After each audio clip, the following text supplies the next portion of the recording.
الحمد لله رب العالمين الصلاة والسلام على رسوله الكريم وعلى آله وصحبه أجمعين وعلى من تبعهم بإحسان إلى يوم الدين أما بعد. وعن جابر بن سمرة رضي الله عنهما قال كنا إذا أتينا النبي صلى الله عليه وسلم جلس أحدنا حيث ينتهي رواه أبو داود. وقال أبي عبد الله سلمان الفارسي رضي الله عنه قال قال رسول الله صلى الله عليه وسلم لا يغتسل رجل يوم الجمعة ويتطهر ما استطاع من طيب أو من طهر ويدهن من دهنه أو يمس من طيب بيته ثم يخرج فلا يفرق بين اثنين ثم يصلي ما كتب له ثم ينصت إلى إذا تكلم الإمام إلا غفر له ما بينه وبين الجمعة الأخرى رواه البخاري. நிச்சயக்குரிய அல்லாஹ் அடியார்களே, நாம் தொடர்ச்சியாக சபையின் மஜ்லிஸ் ஒழுக்கங்களையும் அந்த சபையில் உட்காரக்கூடியவருடைய ஆதாபங்களை பற்றி நாம் பார்த்து வருகிறோம். இன்று பார்க்கக்கூடிய ஹதீஸ் அபூதாவில் வரக்கூடிய ஹதீஸ் நபி ஸல்லல்லாஹு அலைஹி வஸல்லம் கூறினார்கள், ஜாபிர் இப்னு ஸமரா ரலியல்லாஹு அன்ஹு அவர்கள் அறிவிக்கின்றார்கள், நாங்கள் நபி ஸல்லல்லாஹு அலைஹி வஸல்லம் அவர்களிடம் வந்தால் எங்களில் ஒருவர் சபையின் கடைசியில் காலியான இடத்தில் உட்கார்ந்து கொள்வார். மக்களை தாண்டி கொண்டு சபையின் உட்பகுதிக்குள் செல்ல மாட்டார். இதுவே சபையின் ஒழுக்கங்களாகும் என்று கூறினார். இப்போ சஹாபாக்கள் நபி ஸல்லல்லாஹு அலைஹி வஸல்லமிடம் உட்காரும் பொழுது அல்லது அவர்களுடைய மஜ்லிஸில் வந்து அமரும் பொழுது அவர்களுக்கு எங்கு இடம் கிடைக்கின்றதோ அங்கு அவர்கள் உட்கார்ந்து கொள்வார்கள். மக்களுடைய கழுத்துகளையும் அல்லது அவர்களுக்கு மத்தியில பிளந்து கொண்டு முன்னால் சென்று உட்காரக்கூடியவர்களாக இருக்க மாட்டார்கள். இப்போ இந்த ஹதீஸின் மூலமாக நாம் அறிந்த விஷயம், ஜுமாவில் வரட்டும், அதே போல மற்ற சபையில் நாம ஒரு பள்ளிவாசியில் ஒரு சபையில் நாம் உட்கார்ந்து கொண்டு இருக்க வேண்டும் என்றால் நமக்கு எங்கு வரும் பொழுது எங்கு நமக்கு இடம் கிடைக்கின்றதோ அந்த இடத்தில் நாம் உட்கார்ந்து கொள்ள வேண்டும். என்னுடைய தனிப்பட்ட சிறப்பு என்ற காரணத்தினால் என்ன செய்யக்கூடாது, முன்னாடி வரக்கூடாது. வரக்கூடியவர் அவர் உபதேசம் செய்யக்கூடியவராக இருக்கிறாரு அல்லது ஏதோ ஒரு விஷயத்தை சொல்ல வேண்டும் என்று வரும் பொழுது அவர் எங்கு உட்காருகின்றார்களோ மக்கள் அவன் பக்கம் என்ன செய்வார்கள், திரும்பிக் கொள்வார்கள் அல்லது அவருக்கு இடத்தை விட்டு முன்னால் மத்தியில் வந்து மக்களுக்கு சில உபதேசங்களோ சில நினைவூட்டல்களை சொல்லக்கூடியவர்களாக இருப்பார்கள். இரண்டாவது ஹதீஸ் சல்மான் ஃபாரிசி ரலியல்லாஹு அன்ஹு அவர்கள் அறிவிக்கக்கூடிய மிக அழகான ஹதீஸ். நபி ஸல்லல்லாஹு அலைஹி வஸல்லம் கூறினார்கள், குறிப்பாக ஜுமாவுடைய ஆதாபுகள், ஜுமா நாளின் ஆதாபுகளை பற்றி கூறுகின்றார்கள்.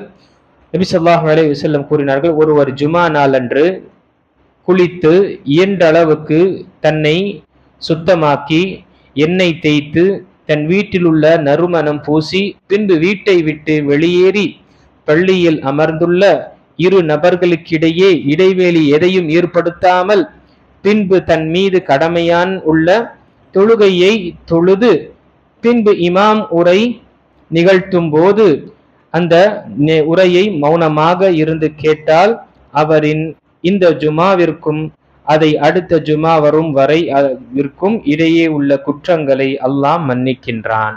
இந்த ஹதீஸ் புகாரில் வரக்கூடிய ஹதீஸ். பாருங்க எவ்வளவு ஒழுக்கங்களை நபி ஸல்லல்லாஹு அலைஹி வஸல்லம் கூறுகின்றார். முதல் விஷயம், ஜுமாவுடைய நாள் என்பது மிக சிறப்புக்குரிய நாள் முஸ்லிம்களுக்கு. இந்த ஜுமாவுடைய தொழுகையை நாம் நிறைவேற்றுகின்றோம், ஒன்று கூடுகின்றோம். இப்போ இங்கு நபி ஸல்லல்லாஹு அலைஹி வஸல்லம் முதல் விஷயம் ஜுமாவுடைய குளிப்பை பற்றி கூறியிருக்கின்றார்கள். இப்போ ஜுமாவுடைய குளிப்பு என்பது இந்த ஹதீஸின் அடிப்படையில் சில உலமாக்கள் கடமை என்று கூறுகின்றனர். சில விட முடியாத சில காரணங்கள் அல்லது குளிப்பதினால் ஏதோ ஒரு பாதிப்பு ஏற்பட்டுவிடும், உடல்நலம் குன்றுவிடும் என்ற ஒரு நிலை என்றால் அப்படிப்பட்ட சூழ்நிலையில் என்ன அவருக்கு கடமை ஆகாது. இல்லை என்றால் ஜுமாவுடைய குளிப்பு என்பது வலியுறுத்தப்பட்ட ஒரு நிலையாக இருக்கின்றது. ஆக அதை குளித்து கொண்டு வர வேண்டும். மக்களுக்கு நம்முடைய வேர்வையினாலும் நம்முடைய துர்நாற்றத்தினாலும் சிரமத்தை ஏற்படுத்த கூடாது. ஏனென்றால் ஒரு மனிதன் மக்களிடம் வரும் பொழுது சிறந்த வடிவத்தில் வந்த அவையில் கலந்து கொள்ள வேண்டும். அதே அவையில் வானவர்களும் வருகின்றார்கள். இப்போ இரண்டாவது, நம்மிடம் இருக்கக்கூடிய நம்மை நாம் சுத்தப்படுத்திக் கொள்ள, எந்த அளவுக்கு நம்மை சுத்தப்படுத்திக் கொள்ள வேண்டுமோ அது அதுல நம்முடைய நகங்களை கத்தரிக்கக்கூடிய விஷயமோ, அல்லது சில நேரத்தில் மீசை வளர்ந்து விட்டதென்றால் அதை கத்தரிக்கக்கூடிய விஷயமோ, அல்லது உடலில் இருக்கக்கூடிய சில அகற்ற வேண்டிய சில முடிகள் இருக்கும் பொழுது அதை அகற்றக்கூடிய விஷயங்கள் அனைத்துமே ஒரு மனிதன் தன்னை எந்த அளவு சுத்தப்படுத்திக் கொள்ள முடியுமோ அங்கு சுத்தப்படுத்திக் கொள்ள வேண்டும். இங்கு தாடியை சுத்தப்படுத்துவது என்பது கிடையாது. ஏன்னா தாடியை வளர விடுவது என்பது கடமையான ஒன்றாக இருக்கின்றது. மீசையை கத்திரிக்க வேண்டும் என்று கூறும். அதற்கு பிறகு தன்னிடம் இருக்கக்கூடிய என்ன நறுமணத்தை, வீட்டில் இருக்கக்கூடிய நறுமணத்தை பூசி பாருங்க, எவ்வளவு வலியுறுத்துகின்றார்கள். நறுமணத்தை நீங்க பூசி கொண்டு வாங்க, தலையை நீங்க என்ன செய்யுங்க, எண்ணெய் தடவி சீர்படுத்தி கொள்ளுங்க. ஏன்னா மக்களுக்கு மத்தியில் வரும் பொழுது நல்ல விதமாக வருவது என்று நபி ஸல்லல்லாஹு அலைஹி வஸல்லம் வலியுறுத்தி இருக்கின்றார். அதற்கு பிறகு யாருக்கும் தன்னுடைய வீட்டிலிருந்து கிளம்பி அவர் பள்ளிவாசலுக்கு வந்த பிறகு 2 நபர்களுக்கு மத்தியில இடைவெளி அவர்களுக்கு ஏற்படுத்தாத வரையில் அங்கு இருந்து அவர்கள் முடிந்த அளவுக்கு தொழுகையை நிறைவேற்றினார்கள் என்றால், அல்லது குர்ஆனை ஓதுவதோ அல்ல மற்ற இபாதத்தில் ஈடுபடுத்திக் கொண்டார்கள். பிறகு இமாம் அவர்கள் மிம்பரில் ஏறிய பிறகு மௌனமாக அவர் சொல்லக்கூடிய விஷயத்தை கேட்டார் என்றால், அங்கு ஒரு ஜுமாவில் இருந்து இன்னொரு ஜுமா வரை இருக்கக்கூடிய சுப்ஹானல்லாஹ் அவருடைய சிறு பாவங்கள் மன்னிக்கப்படுகின்றன. இது யாருக்கு இந்த சிறப்பு? இந்த விஷயங்கள் எல்லாம் யார் செய்கின்றார்களோ, ஜுமாவில் வரக்கூடிய விரைந்து வரக்கூடிய சிறப்புகளை நமக்கு தெரியும். ஜுமாவில் யார் விரைந்து வருவார்களோ அவர்கள் அல்லாஹுடைய பாதையில் ஒரு முதல் வரக்கூடிய அல்லது முதல் நேரத்தில் வரக்கூடிய நாம் சில என்ன நினைச்சிருக்கோம், பள்ளிவாசல முதல்ல வந்துட்டோம்னா எனக்கு தான் அந்த முதல் சிறப்பு என்று. அப்படி கிடையாது. முதல் நேரத்தில் வரக்கூடியவர்கள் அங்கு அவர்களுக்கு ஒரு ஒட்டகம் அல்லாஹ்வுடைய பாதையில் சதக்கா செய்த தர்மம். அடுத்த நேரம் என்று பார்க்கும் பொழுது அது ஒரு மாடு அல்லாஹ்வுடைய பாதையில் சதக்கா செய்த தானம், குர்பானி கொடுத்த அந்த நன்மை. அடுத்ததாக ஒரு ஆடு, பிறகு ஒரு கோழி, ஒரு முட்டை அளவு. எதுவரை என்றால் இமாம் அவர்கள் மெம்பரில் ஏறும் வரை. அதை மெம்பரில் ஏறிவிட்டார் என்றால் அவர்களுக்கு அந்த சிறப்புகள் அவர்கள் இழந்து விடுவார்கள். அவர்கள் வந்து தன்னுடைய டியூட்டியை செஞ்சுட்டு போற மாதிரி தான் அவர்களுக்கு எழுதப்படும், இன்னார் வந்தாரு என்று. இல்லை என்றால் அவர்களுக்கு சிறப்பு என்பது கிடைக்காது. எப்பொழுது இமாம் அவர்கள் மெம்பரில் ஏறுவார்களோ வானவர்கள் தன்னுடைய இருக்கக்கூடிய ஏடுகளை அவர்கள் மூடிவிட்டு இந்த அவையில் சொல்லப்படக்கூடிய விஷயங்களையும் கேட்பார்கள். இப்போ கணித்துக்குரியவர்களே, இந்த விஷயத்தை நாம் எப்படி முதல் நேரம் என்று கணக்கிடுவோம்? சூரியன் உதயமானதுக்கு பிறகு துஹாவுடைய நேரத்திலிருந்து சூரியன் உதயமானது பிறகு துமாவுடைய நேரம் வரை 5 நேரங்களை நாம பிரித்து கொண்டோம் என்றால் முதல் நேரம் என்பது அங்கு ஒட்டகத்தில் தானம் செய்யக்கூடிய அந்த சிறப்பு பெறுவோம். அடுத்த கட்டம், அடுத்த நேரம், 3ஆம் நேரம், இப்படி என்று நாம புரிந்து கொள்ளும். இப்போ இந்த ஹதீஸ்ல பாருங்க, மிக முக்கியமானது இது நடக்குது நம்முடைய பள்ளியிலே அல்லது எல்லா பள்ளியிலும் நடக்கக்கூடிய விஷயம் என்ன? ஒருவர் முன்கூட்டியே முன்சஃபில வந்து உட்கார்ந்து கொள்றார். முன்சஃபில வந்து உட்கார்ந்து கொண்டு அவரு இமாமுக்காகவும் காத்துக்கொண்டு ஜுமாவுக்காக காத்துக்கொண்டு இருக்கிறார். வரக்கூடியவர் தாமதமாக வராரு. எதுவரை என்றால் தாமதம், மெம்பர்ல இமாம் ஏறி உரை நிகழ்த்து கொண்டு இருக்கும் பொழுது இடம் இல்லாத இந்த தெரிந்த பிறகு என்ன செய்யறாங்க, உள்ள வந்து ஒருவரை அவருக்கு சிரமப்படுத்தி அவரை அகற்றி அங்க நின்று 2 ரக்காத்தை தொழுது விட்டு பிறகு உட்கார்வது என்பது இதுதான் நபி ஸல்லல்லாஹு அலைஹி வஸல்லம் என்ன செஞ்சிருக்காங்க. அவர் பின்பு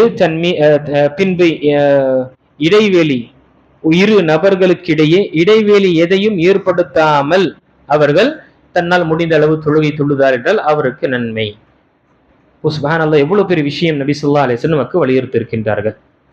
ஒரு நபர் நபி ஸல்லல்லாஹு அலைஹி வஸல்லம் உரை நிகழ்த்து கொண்டிருக்கும் பொழுது அந்த ஹதீஸில் வரக்கூடிய வார்த்தையில எல்லாத்தையும் தாண்டி அவருடைய தோளெல்லாம் தாண்டி மக்களுக்கு பிளந்து கொண்டு முன்னாடி வந்து நிற்கும் பொழுது நபி ஸல்லல்லாஹு அலைஹி வஸல்லம் உரை நிகழ்த்து கொண்டிருந்த நபி ஸல்லல்லாஹு அலைஹி வஸல்லம் நிப்பாட்டி, நீங்க மக்களுக்கு சிரமத்தை தந்து விட்டீர்கள் என்று கூறினார்கள். பாருங்க, நாம் நன்மையை தேடி வருகின்றோம், முன்கூட்டியே வர வேண்டும்.